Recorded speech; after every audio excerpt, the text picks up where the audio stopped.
fueron 2 vueltas o 3 vueltas cuando pasaron las cosas que uno recuerda. Y después tenía 50 vueltas donde no pasaba nada, donde la transmisión de televisión era horrible, donde no había información en la pantalla. Así que para los jóvenes y para los veteranos como yo, que todavía vivimos esta época de la Fórmula 1, bienvenido todo esto que tenemos, ¿no? Porque ahora la podemos apreciar mucho mejor, más allá de lo que podemos leer en las redes, que a veces es verdad, a veces no tanto, pero bueno, más allá de todo eso, lo que les decía, si yo me quedo mudo o callado, ustedes siguen sin perderse nada mirando la pantalla y con todo lo que aparece ahí. Así que bueno, bienvenido todo esto que forma parte de una serie de mejoras que ha tenido la Fórmula 1, como por ejemplo otro detalle que nadie había pensado antes. Para mí, algo increíblemente bueno que ha hecho Liberty Media es producir ese tema musical de la Fórmula 1, que cuando arranca eso, uno ya siente la adrenalina. Yo cuando abro la transmisión, después de ese tema musical, estoy por las nubes, vengo a 1000, y la verdad que lo pensaron muy bien. Es un tema de marketing muy bien pensado. Fíjense que estamos hablando no del auto ni de un ingeniero, estamos hablando de la música de la Fórmula 1, ¿no? Es decir, un detalle que para los canales de televisión, las radios, los medios digitales es verdaderamente increíble. La hizo Brian Tyler, un gran director, y fue un gran acierto que ha tenido entre tantos otros.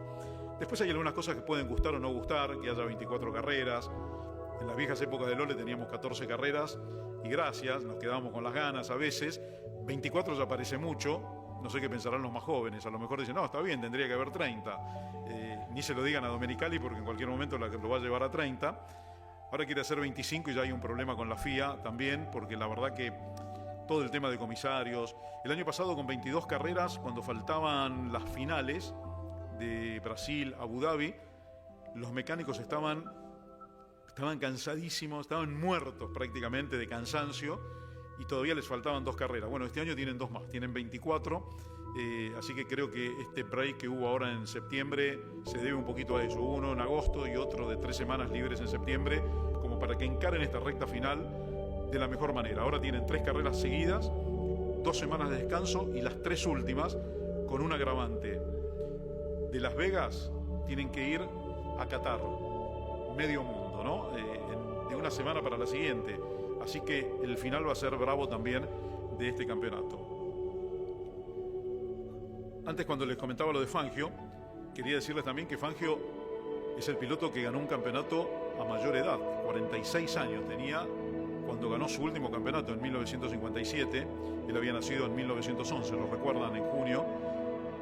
Y ganó el campeonato con 46 años.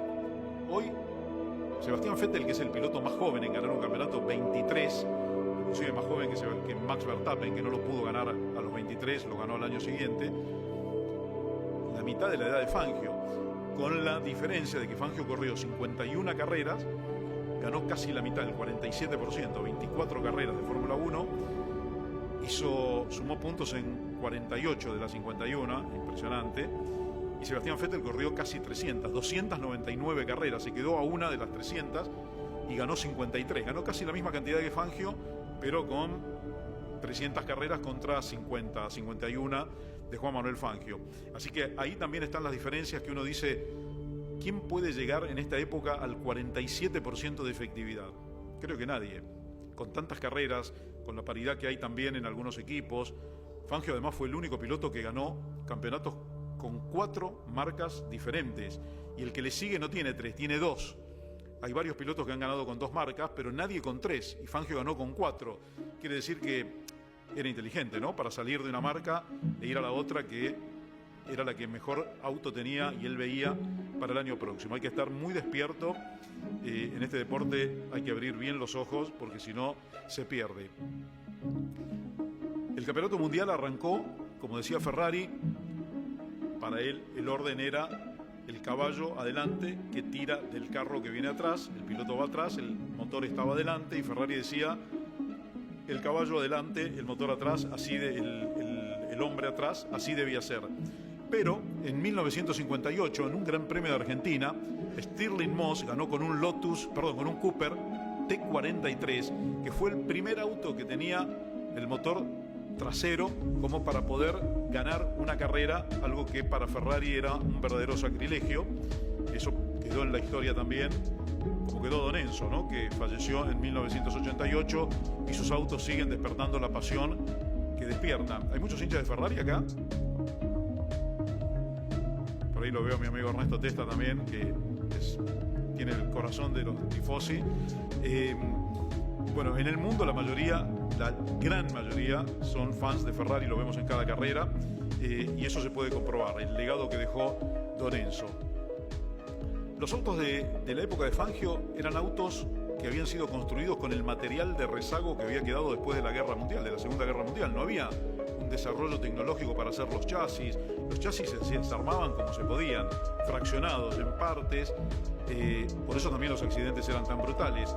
Y el primer auto, que fue un monocasco armado, un monocasco que tenía mucho aluminio, que tampoco era muy seguro, tampoco protegía tanto al piloto, fue el Lotus 25, que en 1962 hizo debutar Colin Chapman, que era un innovador, que después trajo en la década del 70 el primer efecto suelo. Nosotros ahora estamos viviendo una época de efecto suelo, pero bastante diferente al de Colin Chapman, que lo vivimos los que seguíamos a Reutemann y que seguíamos a Mario Andretti y Ronnie Peterson y todos los pilotos de esa época, que Chapman colocó ese auto con efecto suelo. Así que eso también es parte para los jóvenes, que sepan que hay una Fórmula 1 que viene de hace muchísimos años, que no era sofisticada, que se hacía como podía, pero que despertaba en la gente tanta pasión como ahora. Ahora hay muchas más cosas para engancharse, ¿no? Es decir, redes, videos, los pilotos que suben sus propios videos. Hasta la época de Bernie Ecclestone, en 2017, estaba prohibido, todos teníamos prohibido subir algo a las redes. No se podía. Si alguien subía algo a las redes, venía Bernie, sacaba la credencial y uno se tenía que ir del autódromo. Los pilotos no podían subir sus videos, los equipos tampoco. Y cuando llegó Liberty, que le compró Bernie Ecclestone la Fórmula 1 en 2017, abrió todo y explotó la Fórmula 1. En una época la Fórmula eléctrica en 2014 había crecido muchísimo porque ellos sí estaban abiertos a las redes, pero cuando la Fórmula 1 dio ese paso, prácticamente borró toda la competencia que tenía con el poder que tiene la Fórmula 1, ¿no? En la Fórmula 1, en la primera época los motores tampoco eran muy sofisticados. Después vinieron los motores turbo y el primer auto con motor turbo debutó en 1977. Fue un Renault, el RS01, en manos de Jean-Pierre Jawil.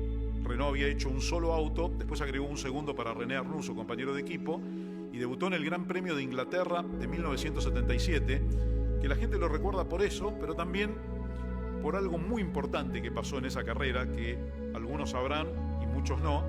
En esa carrera debutó Gilles Villeneuve en la Fórmula 1 con un McLaren, que fue la única carrera que corrió con McLaren, porque después Ferrari se lo llevó para la escudería, y hasta el día de su accidente trágico en Zolder en 1982, Gilles corrió siempre con una Ferrari.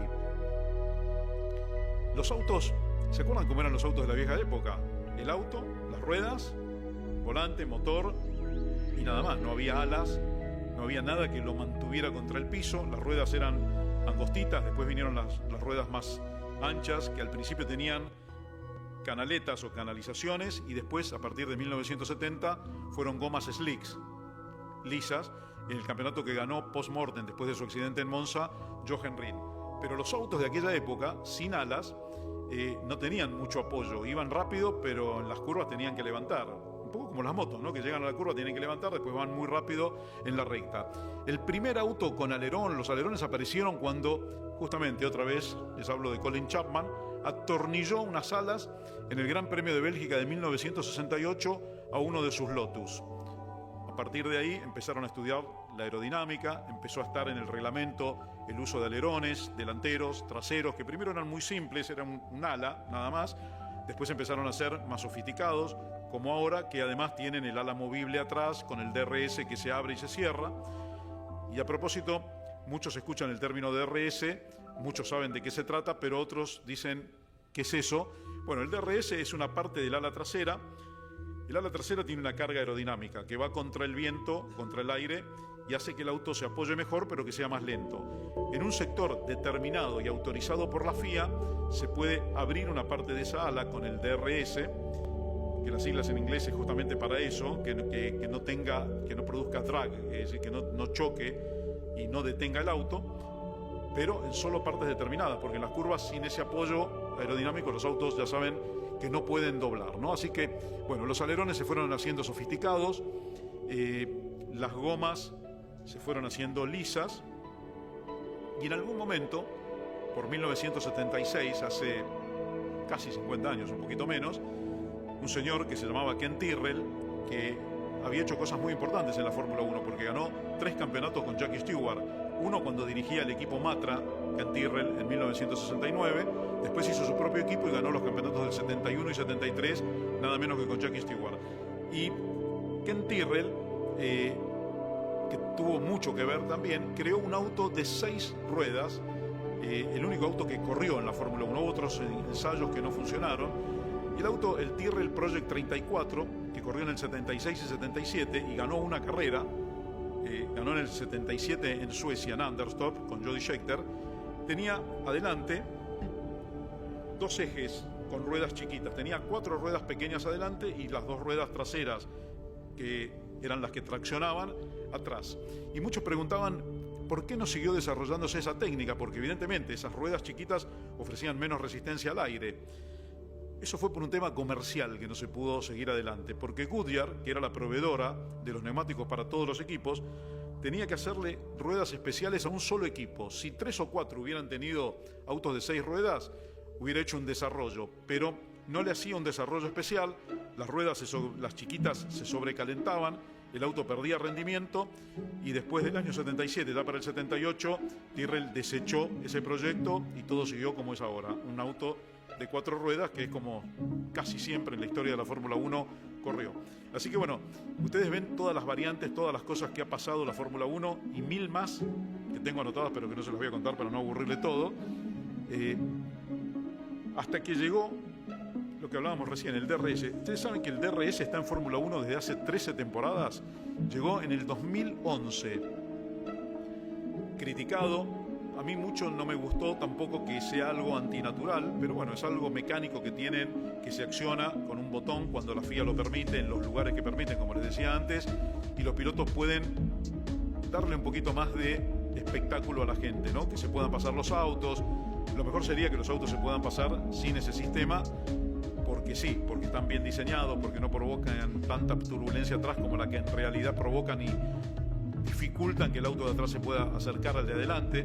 Entonces, ese sistema se creó en 2011, hace 13 temporadas, y parecía que iba a ser eterno, pero en el reglamento próximo de 2026 ya no va a estar, ya va a estar fijo. Todos los autos van a tener ese sistema, o un sistema que les permita también canalizar el aire, pero no va a ser más DRS como lo conocemos ahora, así que va a haber durado 14 temporadas, hasta 2025, y después se saca. Antes les mencioné el halo. Ustedes saben lo que es el halo, ¿no? Es decir, ese círculo, esa circunferencia, que no es una circunferencia, que protege la cabeza del piloto, que es abierta, que tiene un eje que va anclado al chasis del auto. Eso protege a los pilotos y ha salvado vidas en ruedas que se desprendieron y pegaron contra ese halo, en autos que pasaron por encima del piloto en algún accidente, y también las ruedas del otro auto pegaron en el halo y no en la cabeza del piloto. Y en ese accidente que les mencioné antes de Romain Grosjean, brutal accidente en el Gran Premio de 2020 de Bahrein, que salió caminando. Esa fue la carrera que ganó Checo Pérez. En realidad se llamaba Gran Premio de Sakir ese, pero bueno, eso produjo que también el halo, que fue un invento de la FIA y un buen invento de la mano de Jean Todt, cuando Jean Todt todavía estaba en la FIA, un Jean Todt que ha venido muchas veces aquí al Automóvil Club Argentino, y ha salvado la vida de muchísimos pilotos. Al principio, y con esto voy a ir terminando esta parte, ahora vamos a hablar un poquito de Colapinto también. Al principio les había mencionado que el piloto más joven en ganar un campeonato fue Sebastián Vettel con 23 años, y que el más veterano fue Juan Manuel Fangio con 46. El piloto más joven en ganar una carrera de auto fue Max Verstappen, cuando tenía 18 años en el Gran Premio de España de 2016, el día que se chocaron los Mercedes, y Max, que debutaba ese día en el equipo Red Bull, lo habían subido de Toro Rosso a Red Bull y debutó ganando, impresionante, mostrando ya lo que podía hacer. Con 18 años ganó. El segundo piloto tiene más de 21, 2 años y medio de diferencia entre la juventud de Verstappen en ganar con el segundo, que ganó más joven, y ahora podría ser que Kimi Antonelli, que tiene 18 años recién cumplidos y va a correr en Mercedes el próximo año, si ganara una carrera rápido antes de mitad de año, podría pelearle o discutirle ese récord increíble que tiene Max Verstappen. Veremos cómo va el Mercedes y sobre todo veremos cómo va este chico, ¿no? Kimi Antonelli. Kimi Antonelli es de la generación de Franco Colapinto, de Oliver Bergman y de otros pilotos también que están ahí, como Isaac Adjar, como por ejemplo Bortoleto, el brasileño Gabriel Bortoleto, que está ganando el campeonato de la Fórmula 2, que el año pasado había ganado el campeonato de Fórmula 3, y son vistos por los equipos de Fórmula 1 como las nuevas futuras estrellas que va a tener la categoría, así que vale la pena acordarse un poquito de todos esos nombres, porque son los que están llegando. ¿Cuál es la diferencia que ustedes notan de estos chicos que están llegando con los jóvenes que llegaban no tanto, no mucho más atrás, sino en la época de Verstappen, Leclerc, Russell, Norris, Albon? ¿Cuál es la diferencia? Que esos jóvenes a veces necesitaban un año y medio de adaptación, 6 carreras, 12 carreras, y estos chicos se sientan en el auto y van como si siempre hubieran manejado ese auto. Es lo que pasó con Bergman, es lo que pasó con Colapinto, y es lo que va a pasar seguramente con Antonelli también, por la preparación que traen, por los simuladores, que cada vez son más reales, son increíblemente reales los simuladores. Los chicos se hacen miles y miles de kilómetros en los simuladores antes de sentarse en un Fórmula 1, y todo eso provoca que no haya un salto o no necesiten un tiempo tan grande como para adaptarse al auto. Se sientan y manejan. Yo veo otra razón también, que muchos no dicen, y que me parece que estos autos son bastante simples de manejar, más allá de todo lo que tienen. Pero como los chicos ya vienen preparados por todo eso, se sientan en el auto y son más simples que los autos de Fórmula 1 de antes, donde no se comportaban tan correctamente, donde deslizaban, donde había que aprender los secretos del auto para manejarlos, ni hablar de los años 70, ¿no? Donde los autos tenían poco apoyo con el piso, gran potencia, motores que iban más rápido que los que van ahora, que hacían mucho más ruido también que los que hacen ahora, que llegaban a 19.000 revoluciones por minuto, ahora están en 13.000, ni siquiera llegan a lo permitido que tienen. Son motores muy eficientes los que tienen ahora, la tecnología es mucho mejor la de ahora, pero para el espectáculo era mucho mejor antes, cuando se escuchaba el rugir de esos motores y a uno le quedaba sonando, ¿no? Ustedes recuerdan en el autódromo cómo quedaba reverberando cuando pasaban en la recta principal entre las tribunas y los boxes, y el ruido quedaba por bastante tiempo ahí. Bueno, ahora no hay tanto ruido, pero son mucho más eficientes, hay que reconocerlo. También se usan combustibles mejores, se usan recuperadores de energía cinética, eléctrica, y lo que viene en 2026 es todavía más sofisticado. El cambio principal que va a haber, lo de 2026 va a ser una cosa seria, porque en la historia de la Fórmula 1 nunca se había cambiado el reglamento para todo, para los chasis, para los motores y para las gomas juntos. Y el reglamento 2026 contempla el cambio radical en los autos en esos 3 sectores, en esas 3 áreas que son las más importantes: motores, chasis y gomas. Las gomas tienen otra dimensión, o van a tener otra dimensión. Los motores van a tener un 50% de energía eléctrica. Va a haber que cuidar en el final de la carrera que esa energía perdure en las baterías, como para que puedan llegar corriendo, disputando las posiciones hasta el final. Y los chasis van a ser absolutamente diferentes, porque van a pesar menos, van a ser un poco más pequeños, no tanto, pero van a ser un poquito más pequeños que los actuales. Así que lo que se viene para el 2026 es un cambio radical. No se puede adivinar qué equipo va a salir dominando la Fórmula 1 en aquellos años que vienen. Así que eso también lo va a encontrar Franco Colapinto. Hablamos un poco de Franco. ¿Los sorprendió a ustedes cómo debutó Franco Colapinto en la Fórmula 1? No esperaban eso, ¿no? Yo les voy a decir, para no comprometerlos de lo que yo esperaba, yo dije, bueno, debuta Franco, ok, viajamos a Monza a cubrirlo. Dije, ¿con qué me conformo? Con un puesto 18, que no revolee la cola, puesto 19, y que llegue al final de la carrera. Bueno, no clasificó muy bien por un error que hubo, que él también cometió un pequeño error, pero que venía muy bien. Largó 18, terminó 12. Yo dije, terminó 12, mucho más arriba de las expectativas que todos teníamos, ¿no? Con Franco. Carrera siguiente, dificilísima, 340 kilómetros por hora en las rectas de Azerbaiyán, paredes a los costados, sector angosto de 6,30 metros en la curva número 8 en la entrada al castillo.